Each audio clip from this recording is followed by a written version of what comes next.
Uh, Today's August 12th, 2024. I wasn't sure if I was going to record my article from August 5, which gives the proof of free will based on Kant's philosophy. But on August 10, I recorded a video lecture for 10 minutes and came out really good. Even though the lighting is not so good, I have to add a light bulb, but that's okay. Maybe it's better in a bit dark anyway. So I gave a summary on August 10 of the proof of God of free will, the proof of free will of Kant, and now maybe I'll give more the details. I'll try and read very fast.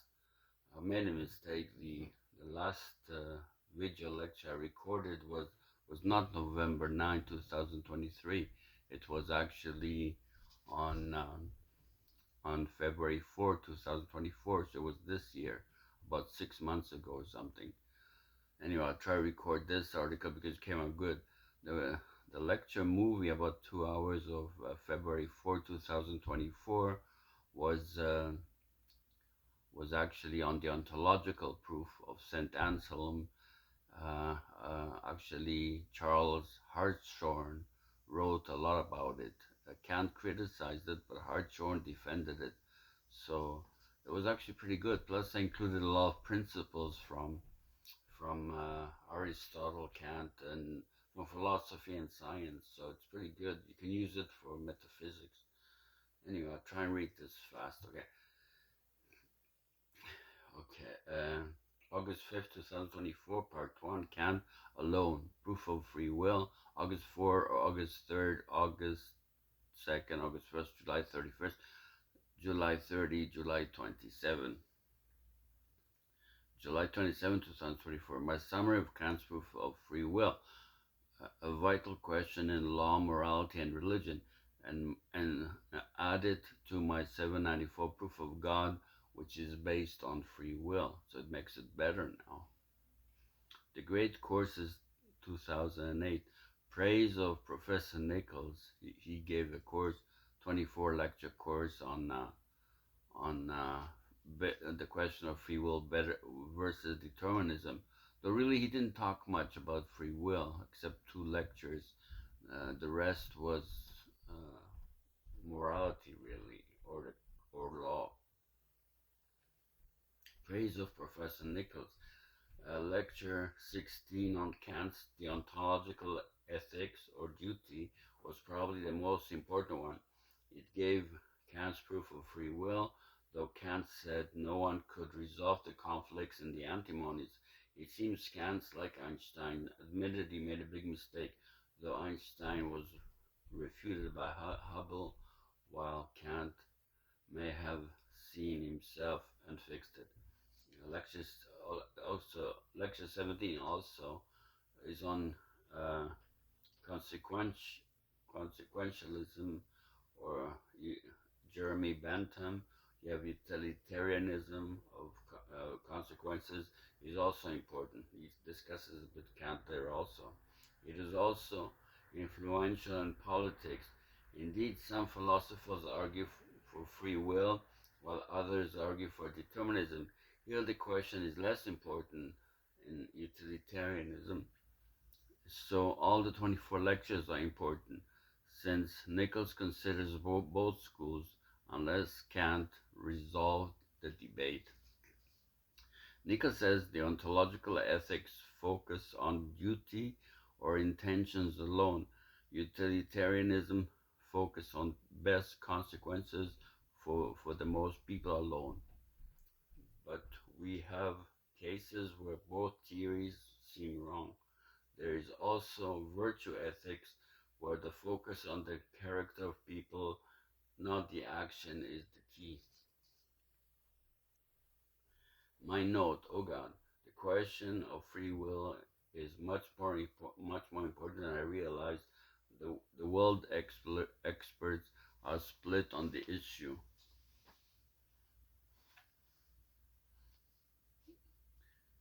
It's now August 12, 2024, 5 5:31 p.m. Monday. Kant's critique, my critique of Professor Nichols, Kant's proof of free will. He gave Kant's proof of free will from Kant's second critique, but he left out the long and very complicated argument of the first critique. That is also a major part of the argument. He only says that Kant's conclusion in the first critique was that we cannot prove free will nor prove determinism.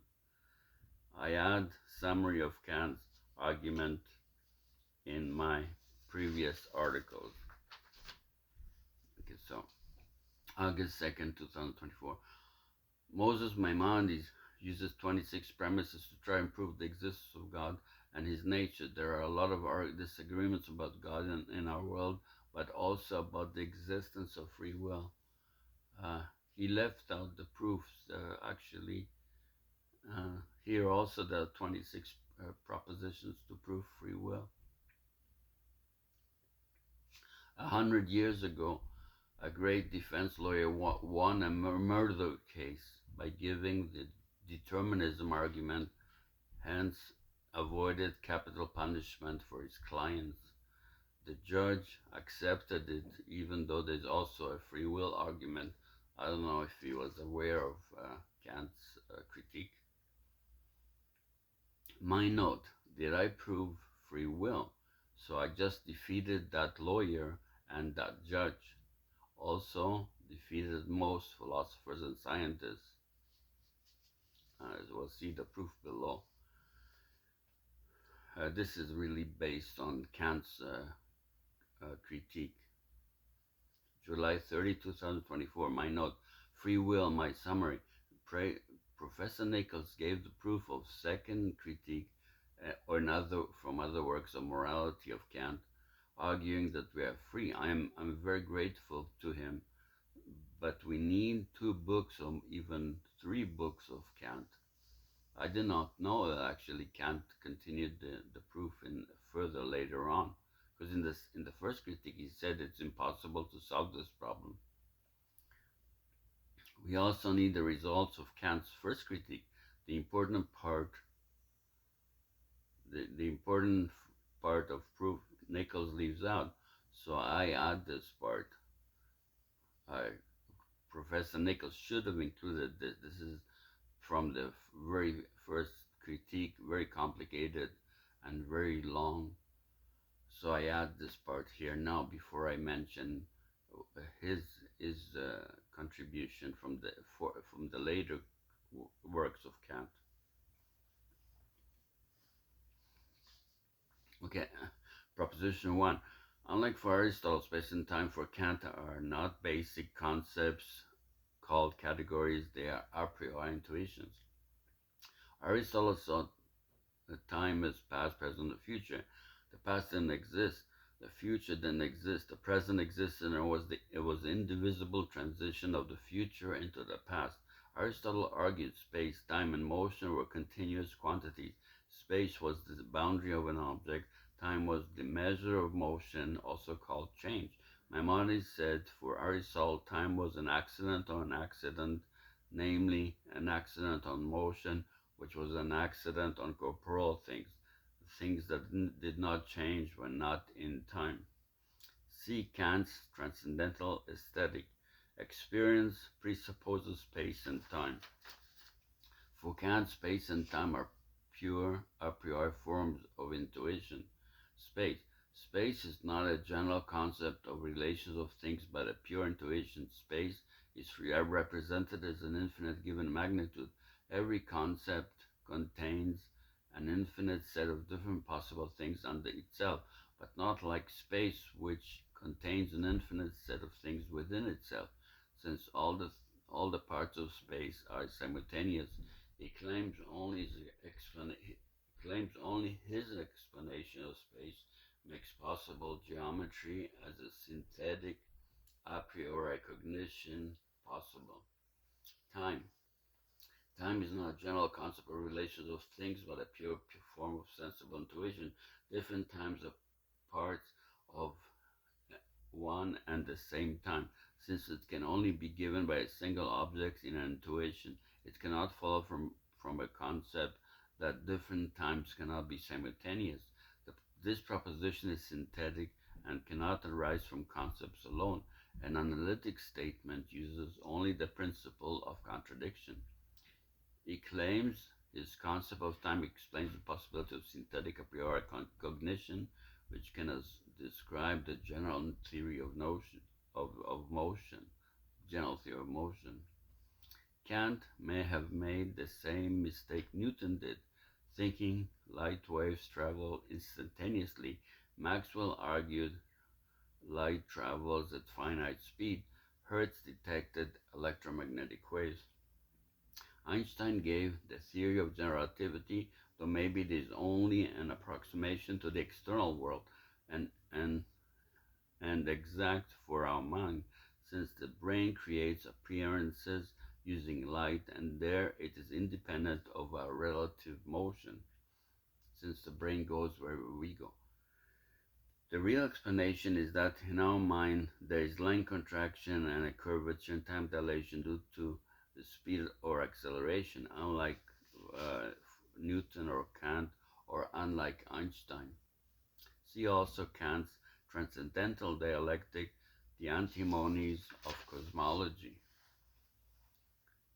The causal series is either one finite or two infinite. One object is outside time, two doesn't exist. The antinomies of pure reason, both thesis and antithesis, make the same fallacy, a common syllogism. If it was valid, reason would be in contradiction. The unconditioned would be given in the world in time, but we cannot draw this conclusion since the minor is in time, and if the major is in time, the series can go on forever. So time may go on. So time may not exist in the external world. Objections.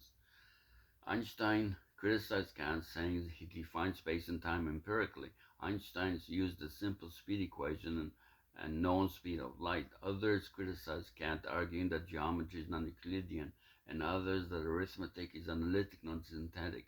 The former only used principle of contradiction. Really, Gauss came up with non-Euclidean geometry, but that is a special case where axiom 5 of Euclid about meeting of parallel lines is removed. On spherical surface, parallel lines meet. Einstein argued gravity bends space and slows time, but Kant only describes space and time in our mind. Proposition 2. Kant's Copernican revolution, critical idealism. He argued that objects must conform to our knowledge rather than our knowledge conform to objects. Our mind is not passive. It creates experience by unifying disorderly perceptions by subsuming them under basic concepts called categories.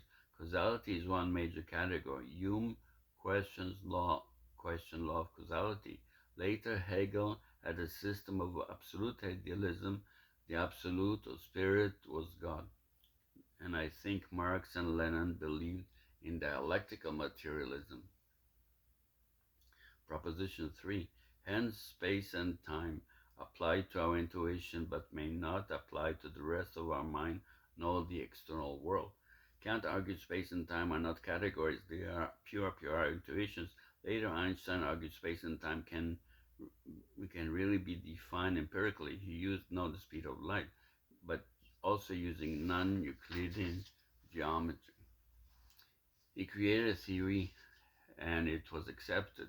Really, he went beyond Kant, since the noumenal world could be known, but time may only exist in what Kant calls our outer sense and also in the external world. Time need not exist in our sense. Time need not exist in our inner sense. Proposition 4. Free will is impossible in time since causal series cannot be broken there. Maybe I'll make a small correction here. Free will may be impossible in time since causal series may be infinite there. Kant argued in the Transcendental Analytic that determinism determinism holds if the series of causes is in time, but that refers to our understanding faculty. This may be the brain. According to Aristotle, Averroes, Kreskas, etc., an infinite series in time is possible, but it must have components that disappear, since otherwise you will have an infinite magnitude which is impossible. So eternity of the world is also possible. I'll make a small correction here. Kreskas rejected infinite magnitude proof of Aristotle, but he accepted that a causal series must be finite. See my previous lecture. So if the series of causes has components linked necessarily, then it must end, since none of them can disappear, both for the antimony of free will and for the existence of a necessary being. But can things in time be linked necessarily? My note, but this will prove that necessary being exists if the series of causes must all remain in existence for our existence to avoid an infinite regress. But do parents create a child and later it is independent of them and soon? Question mark. These are just notes that it will help. Recording it will help me to fix it. Proposition 5, we have three. Proposition 5, we have three ideas or concepts of the unconditions of reason. Namely, these are soul, world, and God. Thinking allows us to prove things exist. Aristotle described how this is done by his theory of the syllogism in logic. We must seek the unconditioned. There are as many ideas of reasons as kinds of relations prescribed by the understanding by means of the categories, based on Aristotle's three kinds of relations and syllogisms, namely categorical, hypothetical, and disjunctive syllogisms. This is according to Kant.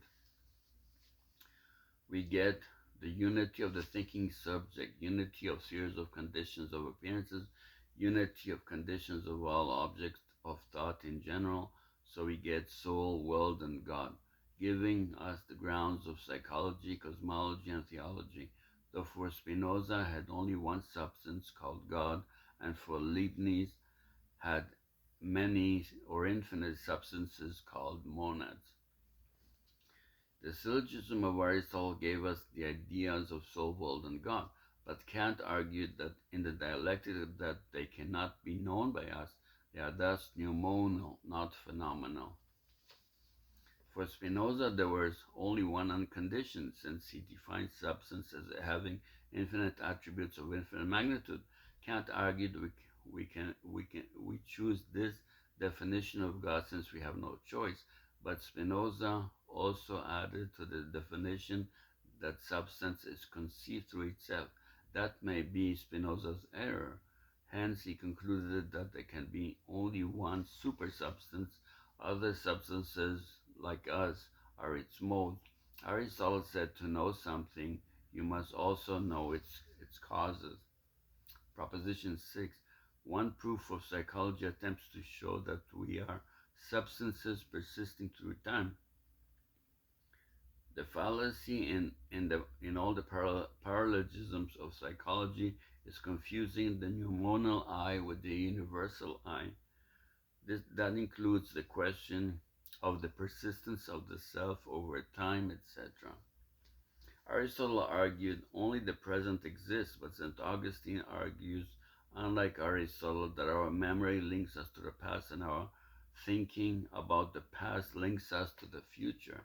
So in a way, it extends time. Proposition 7. One proof of cosmology is for free will. See Kant's Antinomy 3. Thesis assumed that only have causality in accordance with the laws of nature.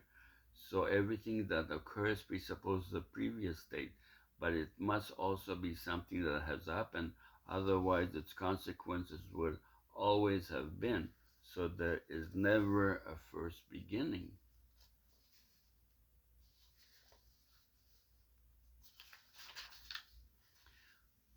But the law of nature states that nothing happens without a cause determined a priori, thus saying that all causality is possible only in accordance with the laws of nature contradicts itself. Hence, this cannot be the only kind of causality. We must also have spontaneous causality, that is freedom. Proposition 8. One proof of cosmology, one proof of cosmology is have proof of for determinism that is no free will. See Kant's Antinomy 3. Antithesis assume there is freedom, so the series will begin absolutely. Nothing precedes this action, but every action presupposes a state of the not yet acting cause, and the first beginning of action presupposes a state with no causal connection with cause of previous state. That is freedom, and it is contrary to the causal law. Also, freedom combines successive states of causes, which does not allow for a unified experience. Hence, such causality cannot be encountered in experience. Only nature can allow the proper connection and ordering of events in the world. But freedom is not determined according to laws. So we seek previous occurrences ever higher and higher in the series of causes, since each causality is conditioned, but it allows a unity of experience, while freedom would make thirdly connected experience impossible. Proposition 9. Hence, reason is in conflict with itself, since have Antinomy 3 of cosmology, free will, and determinism. Really, you also have the antinomy of creation versus eternity, antinomy 2, simple part versus divisible parts of infinity, and antinomy 4, existence versus non-existence of necessary being. Proposition 10. The conflict must be resolved since our faculty of reason must be logically sound. According to Aristotle, reason puts us above the animals. Maimonides said, thinking makes us godlike. It is illogical to avoid using it. We rely on it on everything. Descartes held that if he begins from scratch and accepts all what he clearly and distinctly sees as true, he will avoid error, though he raised other problems. Proposition 11. But both proofs make a fallacy, since they assume the temporal series of causes must end, sophism figura dictionis. The fallacy in all of the antinomies of cosmology is confusing the phenomenal ground of the world and pneumonal ground. This includes the question of free will versus determinism, that is, the origination of a series of actions or uncaused by first agent in the third antinomy, that is, freedom in terms of action, and the origination of existence in the first agent of necessary existence uncaused in the fourth antinomy, that is, freedom in terms of existence. People used to believe that the world remained the same over time. Hegel may be the father of modern history. History evolved. Marx also argued the goal is to change the world, not merely describe it, though Einstein believed that the universe was stable despite force of gravity. Hegel praised Kant for his use of dialectics though also criticizing him for not going far enough. Hegel believed there is only one substance of absolute in the world, as did Spinoza. Against Kant and others, Hegel defended the ontological proofs of the absolute. Hegel argued, unlike Kant, that there are no antinomies, since no extremes exist. We do not have being, but we have becoming. There is a movement between the extremes. Hegel praises Fichte for his use of dialectic. Like him, Hegel argues that you have a thesis, and then this is negated and sublated in antithesis, and then the thesis and antithesis are joined together in a synthesis. Really, Kant argued before Hegel in the paralogisms of psychology that we may not be substances. There is a flow of our perceptions, so we do not persist over time, but see view of St. Augustine in Proposition 6 above. Proposition 12. Aristotle argued reasoning Proposition 12, but a causal series outside time may end as in logic. Aristotle argued reasoning begins with self-evident premises. Your conclusion cannot depend on an infinite series of premises. Kant accepted Aristotle's logic as perfect. Nothing sub, substantial added to it in the last 2,000 years. Today, Frege is considered the father of modern logic. One key innovation may have been allowing for multiple quantifiers. Proposition 13. Our faculty of thought seems to exist in time. For Aristotle, the past does not exist since it is no more. The future does not exist since it is not yet. Only the present indivisible instant exists. It is the flow of the future to the past. For Kant, appearances are in space and time. The law of causality makes experience possible since it allows unifying all appearances by subsuming them under categories. Proposition 14. Free will is possible if we act outside time, have the law of causality. See Kant's Transcendental Analytic. Kant lists all the synthetic principles of pure understanding. Number 1, axioms of intuition, extensive magnitude. Number 2, anticipation of perception, intensive magnitude. Number 3, analogies of experience, necessary connection of perceptions. A, persistent. B, law of causality. C, simultaneity. Number 4, postulates of empirical thinking in general. A, possible. B, actual. C, necessary. The second analogy is the proof of the principle of temporal sequence according to the law of causality. All alterations occur in accordance with the law of the connection of cause and effect. The previous principle shows substance does not rise or perish. All change of appearances is only alternation. I can see appearances succeed one another, so I connect two perceptions in time, but this is the product of the synthetic faculty of my imagination. It determines temporal relations relative to the inner sense, but either state can be combined with other as first or second.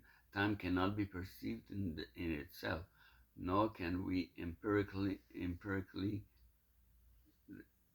the sequence in relation in time. I know my imagination puts one perceived state first, but I do not know if it precedes the other in the object, so it is subjective, not objective knowledge. Thinking must determine which state necessarily goes first. The concept that carries synthetic unity with it can only be a pure concept of my understanding, not one lying in perception. And this is the concept of the relation of cause and effect. The former determines the latter in time as its consequence. Hence, only because we subject the consequence of appearances on all alternation to the law of causality, it makes experience itself possible, and they themselves are possible only in accordance with the law of causality. It means experience in our mind. A series in time may not end, but as for Aristotle, Navarro's, Kànt'S, etc., an infinite magnitude is impossible, so need vanishing terms. Well, for Kànt'S, maybe only if it's a series of causes and effects in time. Proposition 15. Aristotle denied free will, but held will is part of our faculty of thought. My note, have the antinomy of free will versus determinism, but some speak of the alternative called randomness or chance, especially after 20th century quantum mechanics, which is widely accepted. Aristotle rejected free will and chance as reducing to the other four kinds of causes, namely material, former, efficient, and end causes. Aristotle argued against free will in several ways. First, since a change requires an agent to make a thing pass from potential to actuality, is that begging the question? Fallacy? Second, change from one to the other requires passing through the intermediate state, but that is not possible for a simple thing, though Kant distinguished two kinds of simplicity, intensive and extensive. Thirdly, Aristotle uses motion in a more general sense. His argument involves splitting a thing into mover and moved. If something moved while the other did not, then it did not move itself. Aristotle's fallacy and last proof is that by dividing it, the being over and over, he may have destroyed its power of will. Also against randomness, Aristotle holds that it is impossible since nothing can bring itself out of nothing. Indeed, nothing can be created out of nothing. This may be the fallacy of modern physics, like in Hawking's famous theory that the universe originated in a Big Bang. Though the universe is expanding against force of gravity, physicists say it is too big. Some believe it may still be accelerating, not only moving out despite force of gravity. My note: we had the great, we had the great Greek philosopher Aristotle in ancient time. We had the great Jewish philosopher Maimonides, the Christian philosopher St. Thomas Aquinas, and the Muslim philosopher Averroes in the medieval age. They all rejected free will, even for God, if he is seen as the prime mover or as the necessary existent. And God may be the cause of the existence of the world as necessary existent, and no actions follow from him as the prime mover except as end cause. Maimonides also argued that the PM and the NE cannot be the same thing. One error they made was ignorance of Newton's law of inertia, of modern physics for prime mover, and maybe their ignorance of Kant's later view that we cannot define God, the restriction of the law of causality to limit only willing in time and doubt that the necessary existent exists. So 32 minutes now. Okay. In the modern age, the Jewish philosopher Benedict Spinoza rejected free will even for God. He defined God as infinite and conceived through itself, but he called him free anyway, since God was a unique substance, had infinite intellect, and was all-powerful. So anything he thought was realized in the world, and no one interfered with his actions. For Aristotle, it seems will is acting in accordance with our reasoning. Proposition 16. Based on Aristotle's syllogism, we have these faculties of thought: judging, understanding, and reason. Each syllogism has three propositions or premises: the major, the minor premise, and the conclusion. From this, Kant argued that we have a faculty of understanding. It gives the laws or major premise. We have a faculty of judgment. It gives the minor premise, and we have a faculty of reason. It draws conclusion from these premises. This part clarifies why Kant wrote three critiques. Proposition 17: our understanding is in time and cannot be free. Have the law of causality. See Kant's transcendental analytic. But we have three faculties of thought according to Kant, and this understanding is only one faculty. Proposition 18: outside time means both to be unchanging and also be changing instantaneously. Aristotle held that the angels, or separate intellects, were immutable or unchanging and hence outside time, but he held that change in substance or essence, namely generation and corruption, was instantaneous. Newton and Leibniz introduced a mathematical calculus. There you have derivatives and integrals, which in infinitesimal quantities. Proposition 19, we also have a faculty of reason, which is outside time, in the sense of changing instantaneously the series of causes and effects. In a demonstration of logic, we can follow the causal series and reach the unconditioned. Proposition 20, our faculty of reason may act outside time, so free will is possible. In the transcendental dialectic, Kant argued that free will is possible in the faculty of reason, since it is outside time. This may be our soul. We may exist in time, but act outside time. It is only possible, not proven.